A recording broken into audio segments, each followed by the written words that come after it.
Welcome back to the So For More part of news across Nigeria. That protest we spoke about just before the break involved market women and people in Benin City concerning the hike in the price of fuel.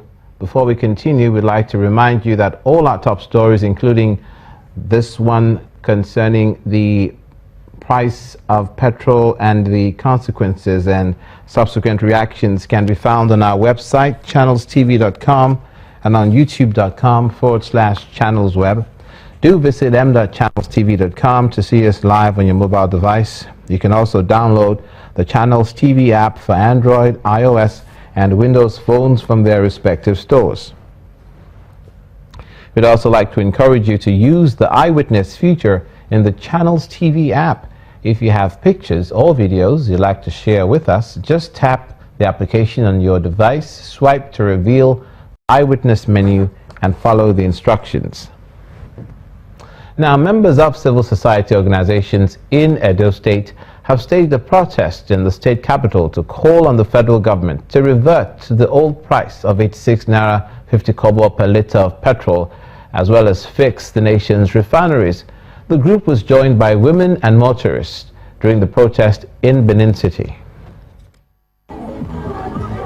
It's another week, and youth and members of civil society organizations in Benin City, the capital of Edo State, converge on Kim Square to register their displeasure over the recent hike in the pump price of fuel from 86 naira 50 kobo to 145 naira per litre. Their demands are simple.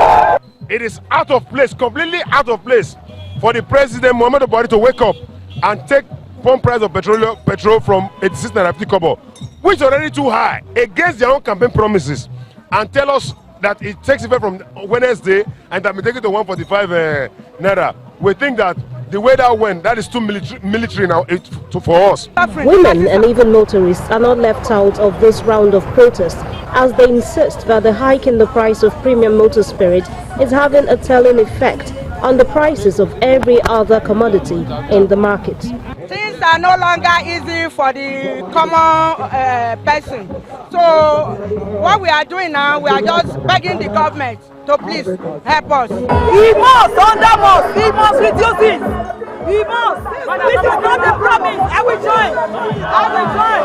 He must reduce it.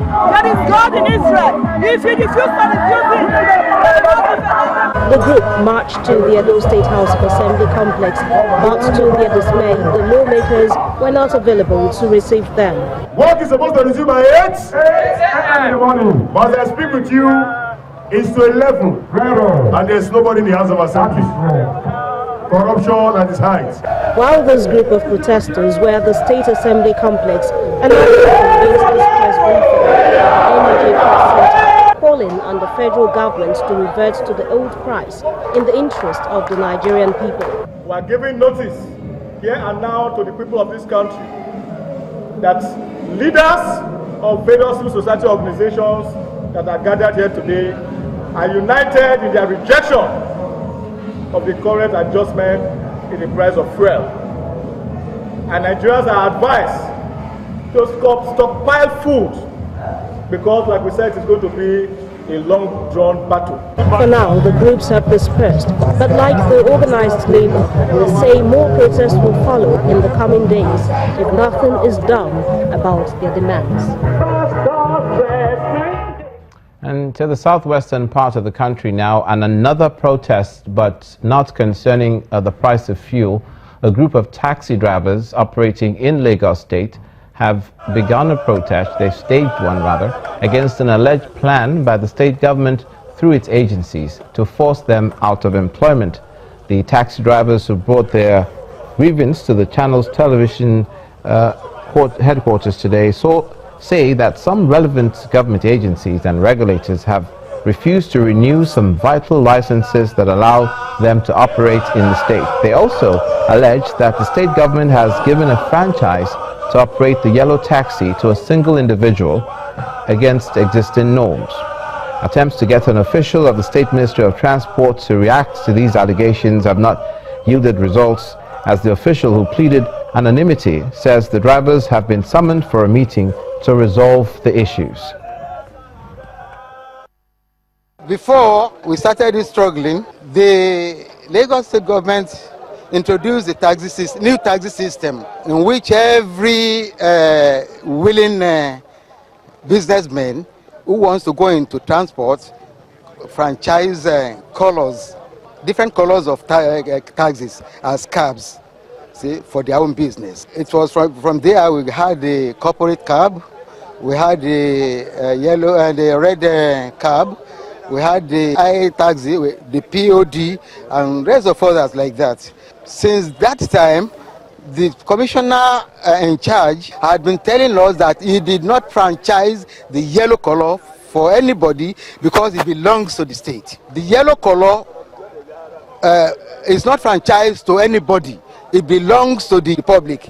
This is why we are driving it and we are doing everything. We were asked to make accreditation on this yellow color. We made it and we were given licenses.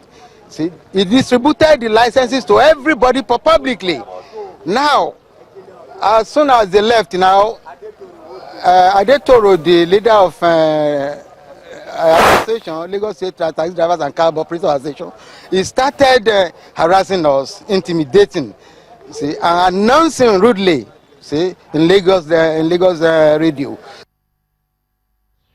Staying in Lagos State now, but for some good news, where Lagos has now joined the list of oil-producing states in the country, and this is according to the state governor, Mr. Akeumi Ambode. While making the announcement, Governor Ambode says the feat will improve the standard of living of Lagosians. The governor also thanked the management of the petroleum company, which had embarked on the discovery mission over the last 25 years. Based on Section 162, subsection 2 of the Nigerian Constitution, Lagos becomes an oil-producing state, and by that virtue itself, the 13% derivation that is due to oil-producing states, Lagos State will start to partake from it. So we officially declare Lagos State as an oil-producing state. We also notify the federal government by this action that we will be sharing out of that 13% derivation. And again, so all we need to do is just apply, and then in no time we'll join. And then what has Mr. Tunde Folawiyo done to all Lagosians? It means that by the additional revenue that is coming from his action, we'll have more resources to provide infrastructure for Lagosians. Mr. Akeumi Ambode, Governor, Lagos State.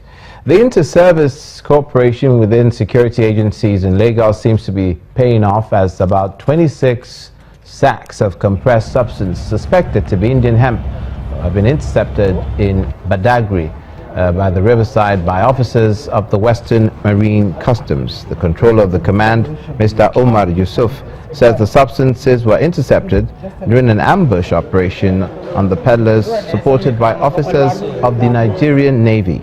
The controller also added that over 200,000 bags of rice have been seized in the last few weeks. I'm quite sure with this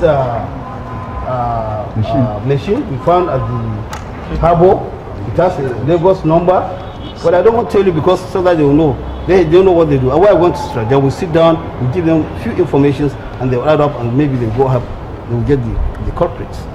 So by the time my patrol team got there on the call of the customs, they saw this motorcycle there. So and I told them that while bringing these items, escorting these items to Western Marine, they should also come along with this motorcycle, because the motorcycle will give us a lead or a link to the owners or to the perpetrators of this evil. You're watching News Across Nigeria in Part 3. When we come back, the lawmakers representing Cross River State commend the plans to commission the state's garment factory. Please stay with us.